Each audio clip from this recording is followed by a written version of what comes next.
In regards to the spiritual side of things, you are a believer Yes. in Jesus and in heaven.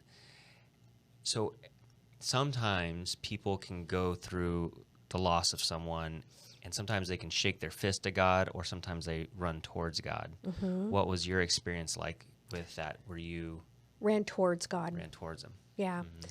Interesting enough, and this is what I mean about looking back and seeing the story unfold, is about a year or two, year and a half, 2 years before CJ died,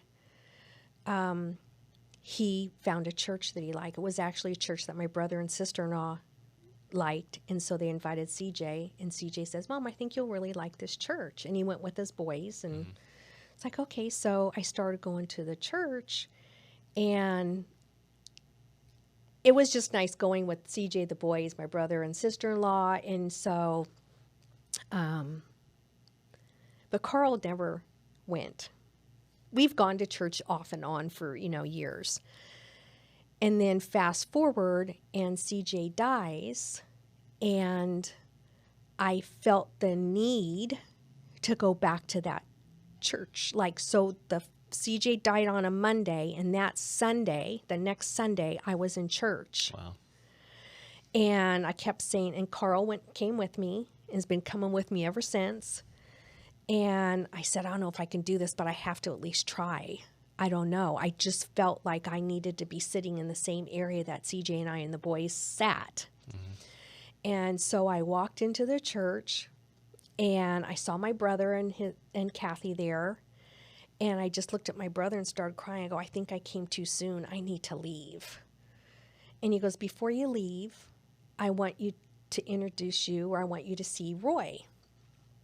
And I said, okay. Well, Roy was CJ's, we call him CJ's mentor.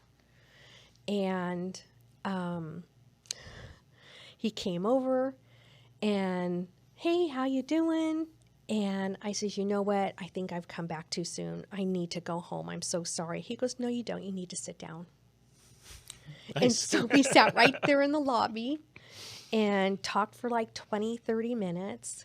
He too had a son that died suddenly, and, several years ago. And I just was mesmerized by the conversation and what he was saying to me. And I was able to pick myself up, go in, listen to the service, and I've been going ever since. In fact, Roy did CJ's service, which meant even more to us because he knew CJ. Yeah, not just a stand-in pastor. Exactly. And the church music was there's something about music that's very healing for me. And at that time, more healing than almost the service and the sermon itself.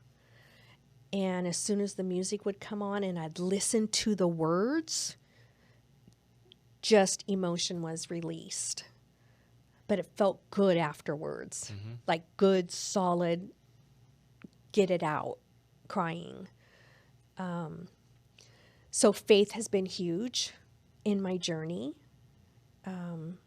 believing that I can get through it, because Sandy Peckinpah said, trust me, I promise if you do these things, you will be able to, laugh. And there wasn't just one thing that I can say I've gotten through it. Have I gotten through it all the way? I never will. And I have to give myself grace to allow myself to still have a broken heart. He's my son. I'm never going to forget about him.